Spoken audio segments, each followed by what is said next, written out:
All right, so today we're diving into Stephen Covey's The 7 Habits of Highly Effective People. It's a classic for a reason, right? Yeah, absolutely. And I'm excited to unpack some of the wisdom that it holds. I think what's so fascinating about Covey is that he goes beyond just offering tips and tricks. Yeah. He really delves into these fundamental principles of Mm. human effectiveness. Yeah. He talks about natural laws that govern our interactions with the world. It's like he's giving us a map or like a guide Yeah. for how to navigate life and achieve lasting happiness and success. Exactly. And he starts by asking us to examine our paradigms.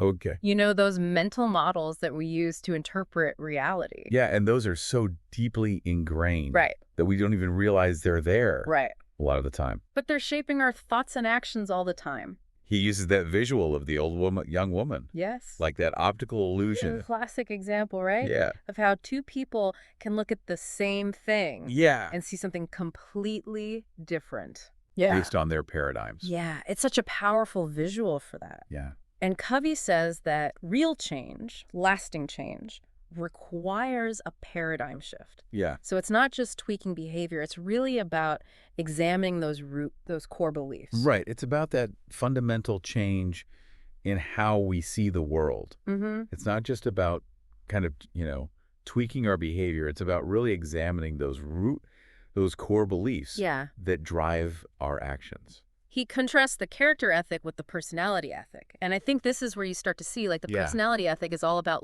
quick fixes. Right. And kind of these techniques for how to get ahead. Yeah, it's about appearances, right? Yeah. It's about how to appear effective. Yeah. Rather than actually being effective. And then the character ethic is rooted in those timeless principles. Right. Integrity, fairness, courage. And he argues that, true effectiveness stems from aligning ourselves with these principles. Mm-hmm. So do you think it's possible to build true effectiveness without having that foundation? That's such a great question. And I think Covey would say no. Yeah. He argues that true effectiveness stems from aligning ourselves with these principles. Mm-hmm. It's about becoming principle-centered. Okay. It's about developing a strong inner core that guides our decisions and actions, regardless of the circumstances we find ourselves in. I love that. Yeah. So instead of cramming for life's tests, right, we're actually mastering the subject. Yeah, you're developing that internal character. Yeah, that's such a good analogy. Right. And that leads us to the PPC balance. Okay. So it's the idea that we need to focus not only on the things that produce the results, but on the capability to produce those results. Yes, it's that production capability. Yeah. So the golden eggs and the goose that lays them. Yeah, take care of the goose. Right. That's laying the golden eggs. Exactly. And not just the golden eggs themselves. I think of that manager he talks about, right? Oh, yeah. The one who inherits a broken machine from his predecessor, who was only focused on getting as much production out of that machine as possible. Yeah. And didn't take care of it, didn't do the maintenance, even invest in its production capability. Yeah, and I think this is something that we see so often. Yeah. In all areas of life. Absolutely. We can think about our health. Yeah. We can try to get the results of looking good or feeling good. Right. But if we're not actually investing human habits, the lifestyle that supports that it's going to backfire. We can think about it in our relationships. Yeah. If we're just trying to get what we want from people. Right. But we're not actually investing in the relationship. Yeah. Then eventually that relationship's going to break down. Exactly. And I think that leads nicely into Covey's emphasis on moving from dependence to independence and ultimately interdependence. Really? So he argues that dependence keeps us stuck. Okay. We're relying on others to take care of us, to make decisions for us. Yeah. And then we move into independence where we say, hey, I can do this myself. Yeah. I can make my own choices. I can take care of myself. Yeah. But he says that's not the end goal. Oh, yeah. The end goal is interdependence. So that's where we're really understanding that we can accomplish so much more together. Exactly. It's recognizing that we need each other. Okay. And that we can achieve far greater things when we cooperate and collaborate. Right. So now we're getting to the part where things get a little deep. A little deeper. Yeah. Yeah. Beginning with the end in mind. Yes. This one really makes you think. It does. He's asking us to visualize our own funeral. Yeah. and think about what we want people to say about us. Right? It's a powerful exercise. It is a powerful way to clarify our values and create a vision of our desired end state. You know, what do we want to be remembered for? Yeah, and then it's about aligning our actions with that vision. It's about living intentionally right. Yeah. Choosing our actions based on the legacy we want to leave behind. And like he says, all things are created twice. Yeah. First in the mind. Right. And then in the physical world. You wouldn't build a house without a blueprint.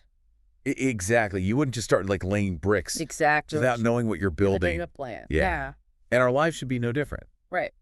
So that's where the idea of a personal mission statement comes in. Right. It's like a constitution, a guiding document for your life. Okay. So he suggests that we, think about all the different roles we play. Yeah. Parent, spouse, employee, friend. Yeah. And then identify those long-term goals we want to achieve in each role. So it's about really taking the time to define what matters most to us. And then using that to guide our decisions. Yeah. And this can be applied, not just to individuals, but also to families, organizations. He tells the story of this hotel chain. Oh, yeah. Where every employee, from the housekeeping staff to the executives, helped to create their mission statement. Yeah. And it had this profound impact on their culture and their customer service. Everyone felt ownership over that vision. Exactly. All right, so we've got that vision. Yes. Now how do we make it happen? How do we put it into action? Yeah, that's habit 3. Right. Put first things first.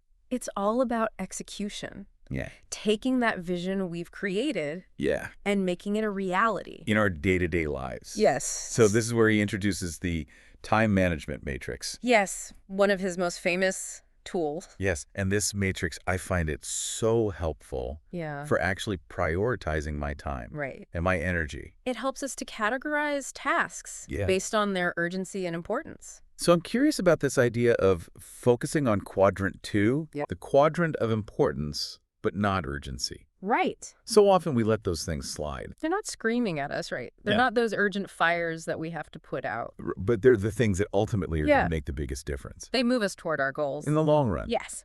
But we often... They get neglected. Yeah, we put them off. Yeah, because they don't have that immediate consequence. Yeah, so how do we actually break free? That's the challenge, right? From the tyranny of the urgent. Yeah, how do we escape? And create space. Yes. For quadrant 2. So Covey suggests a couple of things. Okay. One is to schedule time for those quadrant 2 activities. Okay. Each week. Like actually put it in the calendar. Treat them as appointments that we wouldn't miss. Okay. The other thing he talks about is having that bigger yes. Okay. Burning inside. So that's that clear understanding of your values, your goal, your mission. So that it's easier to say no. Exactly. To the things that don't align. That don't really matter. Right. Yeah, okay. And that aren't moving you towards that bigger yes. So it's about being proactive and not just reactive. Instead of just responding to whatever comes up, we're consciously choosing our action. Based on our values. Yes. Okay. And that brings us to effective delegation. Stewardship delegation. Covey really emphasizes focusing on the results. Rather than micromanaging the methods. Okay. So it's about giving people the freedom to choose how they accomplish the desired outcome. Okay. While still maintaining accountability. He tells that great story about delegating yard work to his son. Yes. And it really highlights the importance of trust, setting clear expectations, and then letting go. Yeah, and allowing people to learn and grow from their mistakes. And so he argues that this kind of delegation not only gets more done in less time, but it also fosters a sense of ownership. Yes. And responsibility in others. It's a win-win for everyone involved. One of the things that really resonated with me when reading these excerpts was Covey's emphasis on the importance of principles. Yes, those natural laws. Yeah, he calls them natural laws like gravity that govern human effectiveness. And he argues that true happiness and success come from aligning our lives with these principles. It's as if there's like this blueprint for a fulfilling life. Yeah, and it's been kind of woven into the fabric of successful societies throughout history. And he contrasts this, principle-centered approach with the personality ethic, which often focuses on quick fixes and techniques without really addressing it's like the root causes. Yeah, the root causes of our challenges. It's like putting a Band-Aid on a broken bone. You're just covering up the problem temporarily. It's not actually healing. Yeah, he compares it to trying to change the fruit on a tree. Okay. Without nourishing the roots. Yeah. If we want to see real lasting change in our lives, we need to start at the foundation. And those roots, as Covey says, are our principles. Our character. Our values, Exactly. Now, you talk about principles. Yes. And aligning our lives with principles. But isn't it also important to be adaptable? That's a great point. In today's rapidly changing world. Yeah, and I think Covey would agree. Okay. Being principle-centered doesn't mean being rigid or inflexible. Right. It's about having that core set of values that guides your decisions while still being able to adapt to changing circumstances. Okay, that makes sense. Yeah. So how does proactivity fit into this? So Covey defines proactivity as the ability to choose our response to any situation, regardless of what's happening around us. Regardless of our circumstances. Right. And he uses that incredible example of Viktor Frankl. Oh, yeah. Who, found meaning and freedom even in a concentration camp. Think about that. It's mind-blowing, right? Yeah. Even in a concentration camp, he found a sliver of freedom. Yeah. The freedom to choose his response, to choose his attitude. Yeah. And it's a powerful reminder that even in the face of unimaginable suffering, our proactivity, our ability to choose can make all the difference. It's a powerful reminder that we always have a choice. Always. Yeah. And Covey contrasts this with reactivity, where we allow external circumstances or other people to dictate our emotions and actions. I know so many people like that. Right. And he points out that reactive people often use language. Oh, interesting. That reflects a sense of victimhood. Okay. They'll say things like, I can't, I have to. It's not my fault. It's like they've given away their power. Exactly. Yeah. And that language reinforces this belief. That they're powerless. That they're powerless to change their situation. Wow. So Covey encourages us to shift our language to reflect a sense of agency and responsibility. So instead of saying, I can't, right, we say, I choose not to. Exactly. Yep. It's a subtle shift, but it can have a profound impact on our mindset. Yeah. It helps us to reclaim our power and focus on what we can control. That leads us to the circle of concern. Yes. And the circle of influence. The circle of concern includes all the things we worry about. Okay. But the circle of influence includes the things we can actually do something about. And so often, our circle of concern is way bigger than our circle of influence. And Covey encourages us to shift our focus from worrying about things we can't control to focusing on the things that we can actually influence. Okay. And he argues that when we do that, our circle of influence naturally expands. It's like exercising a muscle. Exactly. Yeah, the more we use it, the stronger it becomes. The stronger it becomes, yeah. And as our circle of influence grows, so does our effectiveness. In all areas of our lives. In all areas of our lives. Now, another thing that really struck me was this idea that we are responsible for our own happiness. Yes. I used to think that happiness was something that just happened to you. Right? It's like luck. Yeah. Or good fortune. But Covey suggests that it's something that we actively create. He uses the analogy of a thermostat and a thermometer. Okay. A thermometer just reflects the temperature. Okay. But a thermostat can actually change it. So if we want to be happier, yes, we need to become thermostats. We need to proactively set the temperature for our emotional well-being. And a big part of that is making choices that align with our values. Exactly. Yeah. And he also talks about... He also highlights the importance of having a clear purpose in life. Yes. He talks about that a lot. He suggests that each of us has a unique contribution to make. Yeah. Something that we're meant to do. Something we're meant to do, yeah. And we should capture that purpose in a personal mission statement. He describes the mission statement as like a constitution. Yeah, a guiding document for our lives. Okay, so it really outlines... It outlines our values, our aspirations, our long-term goals. It becomes our compass. Yes. That keeps us on track. Even when faced with difficulties. And I have a question about this. Yeah. This whole visualizing my own funeral. Right. To clarify my values. Yeah. I get the point of the exercise. It's a little morbid. Yeah, it's a little morbid. It's not for everyone. Is there another way to think about that? Yeah, I think the essence of the exercise is to kind of step outside of your day-to-day life. Okay. And ask yourself, What do I want my life to stand for? Okay. What impact do I want to have on the world? Yeah. What legacy do I want to leave behind? Okay, that makes a lot more sense. Yeah. So how do we actually go about writing a mission statement? So Covey suggests considering the various roles we play in life. Okay. Parent, spouse, friend, employee, and so on. And then for each role, identify those long-term goals that we want to achieve. So it's about painting a picture. Yes. Of our ideal future selves. Our ideal future. And then using that to guide our present actions. Exactly. So it's not a one-time event. No, it's an ongoing process. Okay. Of reflecting on our values and goals. Yeah. And refining our mission statement as we grow and evolve. So we have this clear purpose. Yes. We've defined our mission. Mm-hmm. How do we make sure that we're dedicating our time and energy to what truly matters? That's where Covey's time management matrix comes in. Okay. Which helps us to prioritize our tasks based on their urgency and importance. Yeah, he really encourages us to focus on that quadrant. 2, importance but not urgency. The activities that contribute to our long-term goals and well-being. Things like planning, personal development. Building relationships. They're not urgent, so they're often neglected. But they're essential for a fulfilling life. But how do we break free from that? That's the question. Whirlwind of urgent tasks. How do we escape the tyranny of the urgent? Yeah, and create space. Yes. For those quadrant 2 activities. So Covey suggests a couple of things. Okay. One is scheduling time for those activities each week. Okay. Treat them as important appointments that you wouldn't miss. Okay. And the other thing is having that bigger yes burning inside. Yes. That clear understanding of your values and goals. That helps you to say no.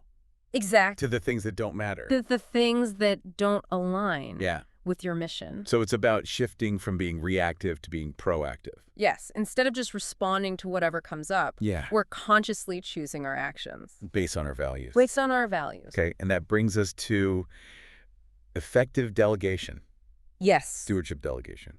Covey stresses focusing on the results. Yeah. Rather than micromanaging the methods. Okay. So it's about giving people the freedom to choose how they achieve the outcome. Okay. While still holding them accountable. And this starts with trust. It does. It does. And he talks about this concept of the emotional bank account. Yes. Right? Yeah. Where we make deposits through acts of kindness. Yeah. Courtesy, honesty, keeping commitments. Yeah. And we avoid withdrawals. Right. By, disrespecting others, breaking promises, or eroding trust. So it's about building that trust. It is. Yeah. Building that emotional bank account it's a foundation. Is essential for creating strong, trusting relationships, which then makes effective delegation possible. So it seems like all of this is really laying the groundwork. Absolutely. For effective collaboration and teamwork. It is. And that leads us to his concept of win-win.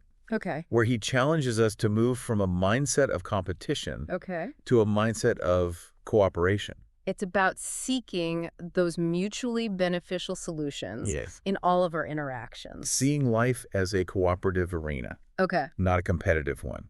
And he contrasts this with win-lose or lose-win scenarios, which are based on scarcity. Right, like this idea that there's not enough to go around. There's only so much pie. Yeah. And if you get a bigger slice... And I get a smaller slice. I get a smaller slice. Yeah. So it's about moving to that abundance mindset. Yeah, there's enough for everyone. There's enough for everyone. Yeah. It's about approaching life with a spirit of generosity. Yeah. And a willingness to collaborate. So we've built that foundation of trust. Yeah. We're approaching our interactions with a spirit of cooperation. Now we're ready to talk about synergy. Yes, Covey's 6th habit. This is where the magic happens. It's about recognizing that the whole is greater than the sum of its parts.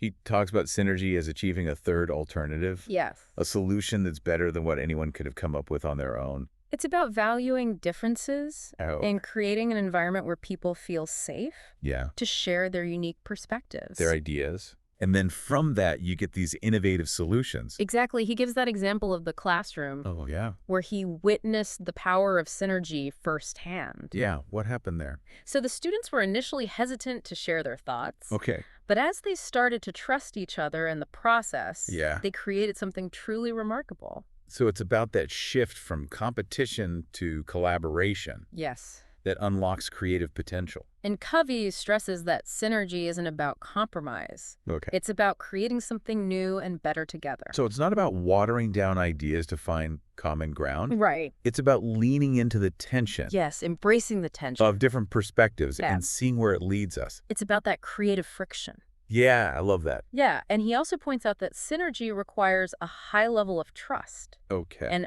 open communication. Which is why those earlier habits are so important. Exactly. It all builds. Yeah, it's all interconnected. It's a framework. Yeah, it's a system. For personal and interpersonal effectiveness. And Covey even suggests that we can apply the principles of synergy. Yes. To our own internal lives. To ourselves. So it's not just about synergy between people. Right. But about achieving inner synergy. Integrating the different parts of ourselves. How do we do that? Well, he talks about integrating our logic and intuition. Okay. Our thinking and feeling. To become more whole. Yes, to become more whole and effective. Okay. And finally, we arrive at habit 7. Sharpen the saw. The habit of self-renewal. Yes. Taking care of ourselves. That's so it. We can show up fully. In all areas of our lives. In all areas of our lives. He argues that we need to nurture ourselves physically, yes, spiritually, and socially. It's about recognizing that we can't pour from an empty cup. Oh, I love that.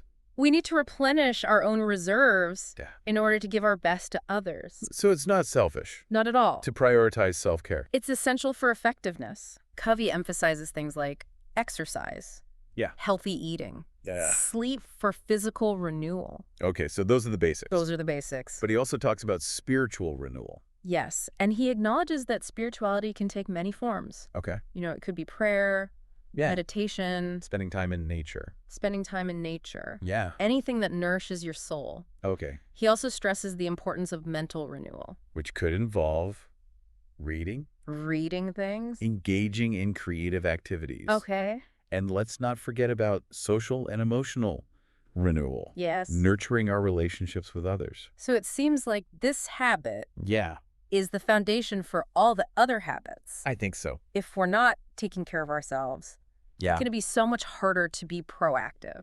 Yes. To focus on our goals to build strong relationships. Absolutely. And Covey suggests that we dedicate at least an hour each day to renewing ourselves in all 4 dimensions. He calls it the daily private victory. Okay. And he believes it's the key to achieving the daily public victory. Which is? Those successes we experience in our interactions with the world. So it's not about becoming superhuman. Right. It's about taking small, consistent steps. Yes. To improve ourselves. Each day. Each day. He reminds us that the 7 habits aren't a one-time fix. It's a lifelong journey of continuous growth. He compares it to the law of the harvest. Yes. You reap what you sow. You reap what you sow. That's a powerful image to leave us with. And as we wrap up our deep dive into Covey's work, what area of your life, physical, spiritual, mental, or social, feels most in need of renewal? And what small step can you take today to start sharpening the saw in that area? Yeah.